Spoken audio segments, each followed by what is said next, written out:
안녕하세요. 뻘진용소의 뻘짓입니다. 이번에는 제가 얼마 전에 갔다 온 곳을 소개해 드리려고 해요. 일단 한번 보시죠. 자, 지금 저는 SKT 타워에 와 있어요. 자, 왜 왔냐면 여기에 티움이라고 해서 30년 뒤 미래를 보여주는 그런 관이 있다고 하더라고요. 그래서 저는 또 여러분도 아시다시피 미래에 대한 그런 것들도 정말 관심이 많기 때문에 오게 됐는데, 제가 직접 다 체험해보고 30년 뒤에 이게 정말 가능할지, 30년 후에 이게 우리 상용화가 될지, 그런 것들에 대해서 한번 다 말씀드리도록 할게요.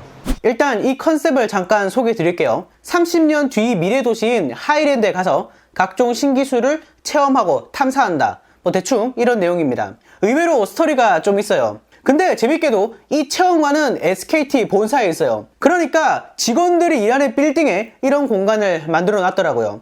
그만큼 이런 미래 기술들을 중요하게 생각한다는 거겠죠. 첫 번째 기술은 바로 하이퍼루프예요.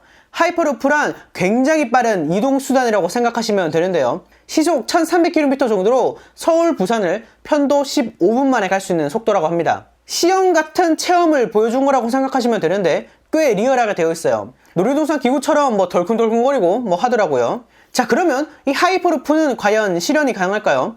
일단 하이퍼루프에 대해서 간단하게만 소개해드리면, 열차를 진공 상태인 튜브에 자기력으로 띄어 있는 상태에서 그대로 쏴주는 거예요.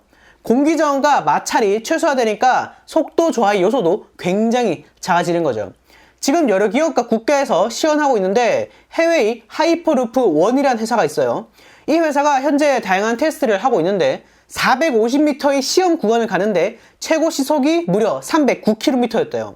한국에서도 한국철도기술연구원에서 하이퍼루프를 개발하고 있는데 핵심 장치나 이런 것들을 개발하고 있다고 합니다. 그러니까 30년 안에는 충분히 가능해 보여요. 근데 SKT가 보여준 거는 우주관제센터로 가는 건데, 우주로 띄우는 거는 30년 안에는 좀 많이 힘들 듯 합니다. 금전적인 문제에서부터 우주 쓰레기 같은 현실적인 문제가 만연해 있으니까요. 그래도 하이퍼루프 자체는 가능합니다. 다음은 우주관제센터인데요. 이런 스크린으로 여러 지역의 상황을 실시간으로 모니터링 할 수 있고, 어떤 지역에 이상이 생기면 드론을 띄워서 해당 지역으로 실시간으로 원하는 장면을 직접 볼 수도 있어요. 이런 식으로 원하는 지역을 이동해서 실시간으로 내가 원하는 장면, 구간을 볼 수 있다는 거죠. 지금은 조금 지연이 있겠지만 이거는 현재도 가능한 기술이에요. 드론을 띄우고 네트워크를 통해서 조정하는 수준이니까요. 근데 핵심 요소는 이 지연을 줄이는 초고속 저지연이 네트워크가 필요하다는 거예요. 그리고 이런 네트워크 기술들을 SKT가 개발하고 있다는 거죠. 말하고자 하는 게 굉장히 명쾌하죠. 스마트 글래스도 보여줬는데요. 이 글래스를 쓰면 화면에 뭔가 보여요. 이 재난 상황을 실시간 AR로 관찰할 수 있다는 거죠. 사실 이 스마트 글래스는 이미 있는 기술이에요.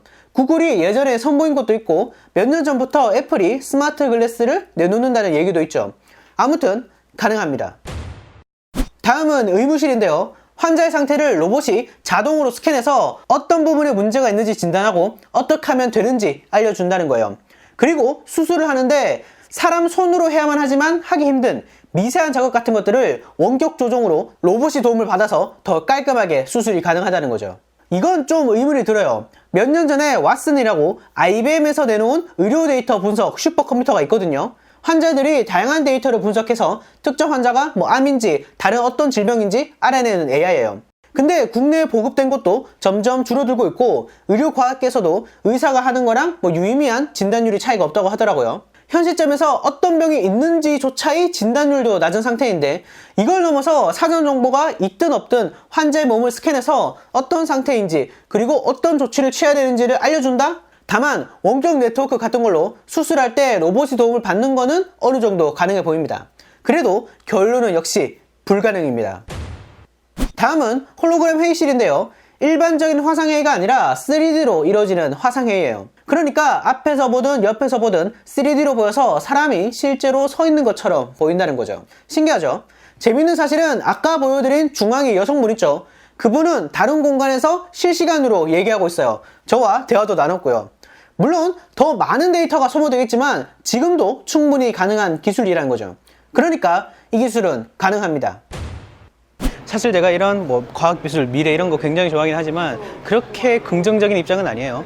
왜냐하면 이제 여러분들 90년대, 20년 뒤 미래를 상상하세요. 이런 사진 같은 거 있죠. 그런 사진을 보면 지금 우리랑 생각하는 거 거의 비슷해요. 그리고 실제로 이루어지지 않은 것도 굉장히 많죠. 그렇기 때문에 뭐 사실 이런 것들에 있어서는 조금은 회의적일 필요가 있긴 있습니다. 하지만 그렇다고 해서 이런 어떤 미래에 대한 과학기술, 미래에 대한 생각 이런 것들을 버리는다는 거는 오히려 그게 더 문제가 되겠죠. 이런 것들은 계속해서 좀 더 가속화가 돼야 된다고 보고, 그리고 이런 미래의 과학기술들을 사람들에게 더 많이 전파해야 된다고 생각을 하는 사람이기 때문에 이런 시도는 언제나 환영이에요. 아까 말씀드렸다시피 여기는 SKT TUM이라는 곳이고요. 홈페이지에서 사전 등록하면 여러분들도 실제로 가보실 수 있어요. 저도 갔잖아요. 가족끼리 가면 재밌을 것 같더라고요. 이 기술들에 대해서 저와 의견이 다르시거나 처음 만날 내용이 있다면 알려주세요. 자, 영상 봐주셔서 감사하고요. 여러분의 생각을 댓글에 남겨주세요. 좋아요와 구독도 잊지 마시고요. 다시 봅시다.